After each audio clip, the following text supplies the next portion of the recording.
여기 카이 저기 비행기 생산 라인 나와 있는데요. 지금 고정일동은 항공기 구조물을 모아서 비행기 형태를 갖추는 작업, 시스템 안에 들어간 전 장비들 넣고 테스트하는 작업까지를 여기서 주로 하고 있고, 현재 여기서 지금 생산이 이뤄지고 있는 그 기체는 뭔지 여쭤볼 수 있을까요?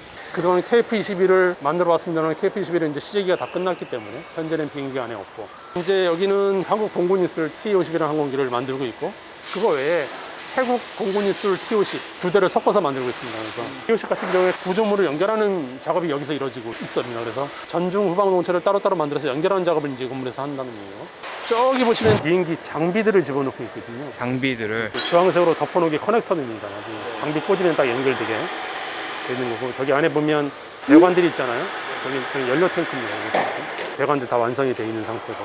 그럼 뭐 순서가 어떻게 되는 거예요? 일단 뭐 프레임 같은 걸 갖다가 3등분해서 만들어 오면은 설득문 돼 있는 게 이제 저 앞에서 연결하는 전 단계, 조종석에 뭐 필요한 거, 연료 탱크 안에 들어갈 것들, 뭔가 다른 작업들, 네네. 전선을 연결시키기 위한 고리 뭐 이런 것들을 하는 작업을 저 앞에서 하고요. 여기 보시면 전방동체죠. 조종석만 지금 3개가 보이죠, 위에. 저기 왼쪽에 보면 후방동체가 이제 연결하기 위해서 대기하고 있는 중이에요. 위에 끝나면 여기서 이제 연결을 하죠. 지금 연결하는 작업을 하고 있는데, 끝나고 나면 이쪽으로 와서 이제 전선, 그다음에 봉합관, 유압관 이런 것들을 설치하는 작업을 여기서 하게 되는 거죠. 그다음에 바퀴 붙이고 붙여놓은 장비들을 테스트하고, 테스트가 끝나고 나면 실내에서는 엔진을 못 다니까 이제 경납고 가서 엔진 달고 비행에 들어가는 거죠. 그다음에 이제 왜 색깔이 노란색입니까? 소재 때문에 그런 거예요? 저 색깔을 1차 도장이라고 그러는데 프라이머라고 부릅니다. 알루미늄 위에다가 저 색깔을 칠해놓으면 알루미늄이랑 공기랑 바로 붙을 일이 없잖아요. 그러니까 부식이 안 생긴 거죠. 1차 목적은 부식을 방지하는 목적이 제일 크고요. 미장을 한다든지 그러면 그 위에다 색깔 한 번 더 칠하죠. 그렇게 되면 이제 진짜 우리가 밖에서 봤던 항공기 색깔, 그런 색깔을 칠하게 되는 거고, 저 안에 보면 부분적으로 하얗게 칠해져 있는 부분이 있어요. 저거는 뭐냐면 저만큼 저기는 노출이 된다는 얘기예요. 미리 칠해놓은. 미리 칠한다기보다 거기는 저 색깔로는 내구성이 좀 떨어진다는 거죠. 그래서 미리 칠해서 좀 더 내구성을 만들어 놓은 거다. 저희 지금 생산 장비 앞에 와 있는데요. 여기 KF-21 자동화 장비라고 써 있습니다. 이거 간략하게 좀 소개 좀 해주실 수 있을까요? 구멍을 뚫는 로봇입니다.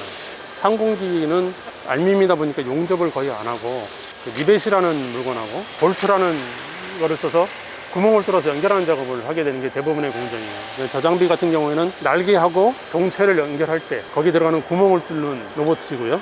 구멍이 대략 3,400개 정도가 뚫려요. 근데 그걸 옛날에는 사람이 다 작업을 했어요. 시간도 오래 걸리고 한 번에 못 뚫고 3번에 나눠서 뚫습니다. 숙달된 작업자가 뚫었을 때 2분 30초 2분 30초요. 구멍 하나 뚫는데, 문제는 탄소는 사람이 이렇게 구멍을 뚫어서 밀면 워낙 강하기 때문에 힘들어요.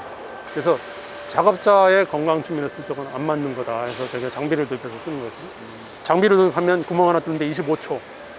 더 효율적인 거네요. 효율적이고 네. 지가 알아서 움직이기 때문에 밤에도 작업할 수 있고, 구멍을 뚫고 나서 측정까지 해서 데이터도 만들어줍니다. 합격인다 불합격입니다까지. 첨단과 복지를 동시에 생각하는. 존재해야 네네. 됩니다. 예, 지금 여기 보면은 이제는 생산 라인을 다 거쳐서 이제 마지막 작업이 이루어지고 있는 거잖아요. 그리고 여기는 이제 장비가 실제 제대로 작동하는지 장비 하나의 기능을 점검하는 과정이 있고요. 항공기 같은 경우는 엔진이 돌아야 전원이 들어가지 않습니까? 근데 엔진이 여기서 달 수가 없기 때문에 외부 전원을 가져와서 각각의 기능 테스트를 하고, 이게 완벽하게 끝나면 경납고로 나가서 엔진 달고 테스트를 더 하고, 그 다음에 이제 비행에 들어가는 거예요. 혹시 지금 그러면 어떤 막바지 작업 구체적으로 하고 있는지 여쭤볼 수 있을까요? 이명섭 부장님, 안녕하십니까? 111 공정에 대해서 소개를 한번 해주시죠. 우리 전문 엔지니어님. 네, 안녕하세요. 항공기 이제 최종 조립 공정 중에서 여기가 WBS 1116입니다. 1116이요. 예, 1116에서 항공기 기능 점검을 하는데, 이제 크게 유압계통, 뭐 착륙계통, 그다음에 무장계통, 그런 미케니컬 시스템 부분하고, 그다음에 항전계통, 뭐 임무 컴퓨터라든지 무장이라든지 뭐 영상 기록, 그런 통신, 항법 그런 계통하고, 그다음에 비행 제어 조종 계통, 그런 것들에 대한 전체적인 기능 점검. 기능 점검을 수행을 하게 됩니다. 그렇군요. 완성된 비행기도 그렇게 다 튀어나와 있어요? 저 튀어나온 거는요, 점검을 해야 될 거잖아요. 연구 체결이 아니고 빼서 문이 열립니다. 닫으면 쑥 들어가고, 예. 비행한 후에 점검을 해야 되려면 열어서 점검해야지 그래서 그렇게 만들어져 있다. 그래서 용접을 안 하는 것도 있고 볼트 너트를 쓰는 이유도 거기 있는 거고. 그렇군요. 그다음에 국산 항공기가 굉장히 좋은 점 중에 나중에 군에서 운영할 때 수리하기가 굉장히 좋아요. 기억나실지 모르겠는데 싱가포르 에어쇼에서 블랙 이글이 한번 사고 난 적이 있어요. 근데 그게 국산이란 말이에요. T50B. 네, T50B. 그 비행기 카이로 다시 가져와가지고 부서지 부분만 수리해서 지금 나르고 있습니다. 그게 국산이니까 가능하다는 거예요. 외국 비행기는 그게 안 된다라는 게 오히려 어렵다기보다 많은 돈을 요구하거나 아니면 새 비행기를 사라고 얘기하겠죠. F-35만 해도 지금 뭐 손도 못 대게 하고 있는 거잖아요. 우리가 개발했기 때문에 우리가 손댈 수 있는 거예요. KF-11이 중요한 이유도 거기 있는 거예요. 우리 마음대로 업그레이드를 할 수가 있다는 거예요. 말씀 감사합니다. 이 기체는 지금 003이라고 돼 있는데 T50 개발할 때 4대 시제기를 만들었는데 개발 시험병을 했던 아, 4대 중에 한 대인 거군요. 아마 항전 위주였을 거예요. 양산이 들어가면 사실은 시제기는 필요가 없는데 항공기가 한 번 만들어졌다고 해서 거기서 끝나는 게 아니고 계속 이제 성능 개량하고 또 새로운 걸 개발을 해야 될 때 그때 이제 테스트기로 쓸 수가 있는 거라서 지금도 T50 시제기는 아직도 계속 활용을 하고 있는 네네. 각종 계측 장비들을 달았다 뗐다 필요에 의해서 또 붙였다가 또 바꿔서 떼고 아까 KF-11에 35kg 그랬나요? 기본 배선이? 예. 기본 배선 35kg인데 시제기에는 계측 장비들 하기 위한 10km 정도 예. 주황색 선이 있어요. 아, 보면 각종 배선들이 있는데 거기에서 주황색 선은 네.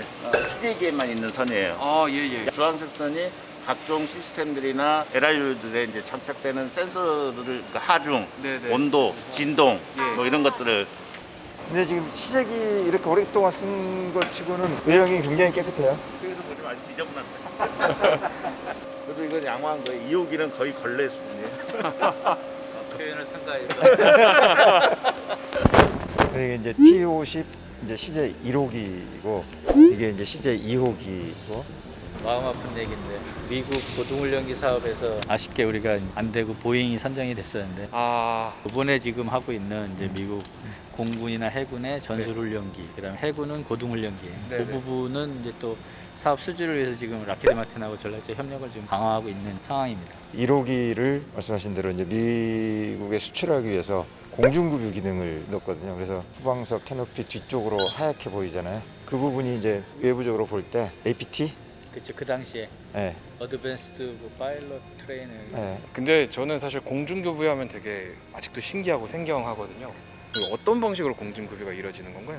F-16도 그렇고 지금 우리 KF-21도 그렇고 후방석 캐노피 그 뒤쪽에가 그 수유구가 있어요. 수유구. 뭐 리셉터클이라고 리셉터클, 그러니까 받을 수 있는데 우리나라에서 주로 하는 거는 이제 막대기가 붐이 이렇게 쭉 나와가지고 거기다가 탁탁 하고 이제 맞춰지면 거기에 기름을 넣어주면 채워서 채공 시간을 늘려주는 그런 방식이 있고 드로그 방식이라고 그래서 이제 급유기 뒤로 본인이 직접 되죠. 쭉 프로브가 나와가지고 이렇게 나와 프로브가 있죠. 쭉 나와서 조종석 옆쪽에나 아니면 노즐 쪽에 주입구가 나오죠. 쉽게 표현하면 뭐 이제 내가 가서 직접 그 주유구에 결합을 해서 급유를 받으면 프로브 방식이고 이제 받는 건 리셉터클 방식이라고 얘기를 하죠.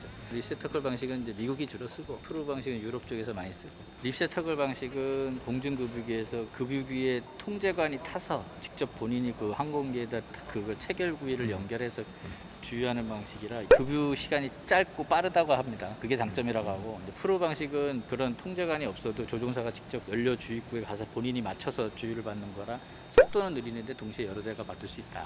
그런 또 장점이 있어요. 공중급유 임무가 큰 그 급유기하고 전투기가 동일한 속도로 가면서 사고도 굉장히 많아요. 그래서 굉장히 난이도가 높고 온몸에 진짜 긴장하고 해야 다 되는. 자격이 있는 분들이 해.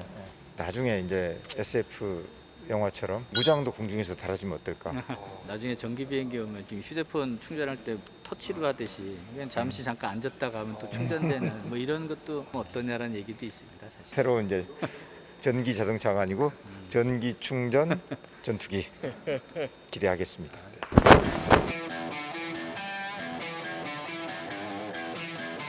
신동학 실장님 모시고 T50 계열 수출 관련된 얘기도 좀 인터뷰 해보려고 여기 앉아 있습니다. 실장님 안녕하세요. 예, 안녕하십니까. 한국항공우주산업 주식회사에서 항공기 완제기 수출 담당하고 있는 신동학 실장이라고 합니다. 안녕하십니까. 사실 그 T50 계열 항공기들이 지금 세계적으로 많은 관심을 받고 있는 것 같은데 T50 항공기가 가지는 가장 큰 장점은 저희가 멀티롤이라고 하는데요. 훈련과 공격이 동시에 되는 플랫폼이라고 보시면 되겠습니다. 한 개의 플랫폼에서 두 가지 임무가 다 가능하기 때문에 인기가 많은 기종이라고 보시면 되겠습니다. T50 처음 만들 때 초음속으로 만들어졌다는 게 어떻게 보면 수출 시장에서 좀 각광을 받게 되는 계기가 됐다고 봐도 될까요? 예, 아까 말씀드린 다목적 그 멀티롤 항공기의 가장 큰 메리트가 언제든 전시에는 전투기로서 역할을 할 수 있다는 거고, 그 전투기의 중요한 역할들 중에 하나는 초음속 영역을 요구를 하고 있습니다. 그래서 저희가 개발할 때 초음속에 대한 요구도를 아주 중요하게 생각하고 집중적으로 개발한 부분이 많은 어려움과 비용들이 들었지만 초음속 성능을 그때부터 미리 개발한 게 저희한테는 큰 도움이 되고 있습니다. 그렇군요. 추가로 좀 궁금한 게요. 사실 T50 계열에서 무장이 들어가는 게 TA50이랑 FA50 두 가지가 있는데 둘이 어떻게 다른지가 좀 궁금한데요. 이제 목적이 다른데요. TA50은 트레이너 어태커입니다. FA50은 파이터 어태커입니다. 차이점을 간단히 말씀드리면 FA50에는 TA50에 없는 자기 방어 시스템이 있습니다. 체펜 플레이어를 발생할 수 있는 장비가 들어가 있고요. 그 JDAM이라고 하는 그 정밀 공대지 무장이 들어가 있습니다. JDAM은 통상적인 덤밤이라고 하는데 MK50이라고 하는 기본적인 공대지 폭탄이 있습니다. 거기에 키트를 달아서 좌표점을 지정하고 정확하게 떨어져서 맞출 수 있는 좀 더 향상된 공대지 무장이라고 보시면 되겠습니다. 네, 그렇군요. M346이랑 비교했을 때 우리 T50 계열 항공기의 장점 같은 게 있을까요? 초음속을 놓고 본다면 M346은 플랫폼이 좀 작고 가격이 좀 싼 반면에 초음속을 못 수행하는 플랫폼이고요. FA50은 F-16 전투기와 같이 고기동 고성능을 낼 수 있고 초음속 비행이 가능한 그런 플랫폼으로 충분히 차별화가 된다고 그렇게 보고 있습니다. 미국 수출하니까 뭐 ATT니 UJTS니 뭐 이런 것들 많이 있더라고요. 간단히 말씀드리면 미 공군, 미 해군에서 전술 훈련기를 도입하는 사업이고요. 거의 총 대수가 600대가 최대 넘어가는 사업이기 때문에 굉장히 큰 사업이라고 보시면 되겠고, 락히드 마틴사와 현재 지금 밀접하게 협력을 해서 미국 사업을 달성할 수 있도록 준비를 많이 하고 있습니다. 그러면은 지금 TA50 계열 항공기들이 현재 어느 정도까지 어느 나라에 이렇게 수출이 됐는지. T50의 수출은 인도네시아를 시작으로 해서 필리핀, 이라크, 태국 총 5개국에 75대가 수출됐다고 보시면 되겠습니다. F50 단자형에 대한 해외 수요는 없어요? 단자역에 대한 해외 수요도 있었고요. 거기에 대한 이제 대안으로 후방석을 개조해서 그쪽에 뭐 연료 탱크를 좀 넣는다거나 후방동체 별도의 연료 탱크를 좀 넣는다거나 이런 부분을 검토해서 한 적은 있습니다. 아직도 유효한 방법이고요. 요구도가 단자로 오게 되면 별도로 대응할 수 있도록 준비하겠습니다. 그러면은 앞으로 이렇게 목표로 삼는 실적이 더 있을까요? 말씀드렸던 미국 사업에 굉장히 큰 사업이 있고요. 지금 현재 진행 중인 아시아 몇 개국의 아주 유력한 국가를 비롯해서 2025년까지는 적어도 500대에서 600대 정도 수주까지는 가능할 거라고 지금 판단하고 있고, 그렇게 하기 위해서 항공기에 대한 성능 개량이나 여러 가지 기반적인 투자들을 미리 좀 선제적으로 하고 있는 그런 상황입니다. 예, 인터뷰 여기까지 하면 될 것 같은데요. 감사합니다. 감사합니다. 예.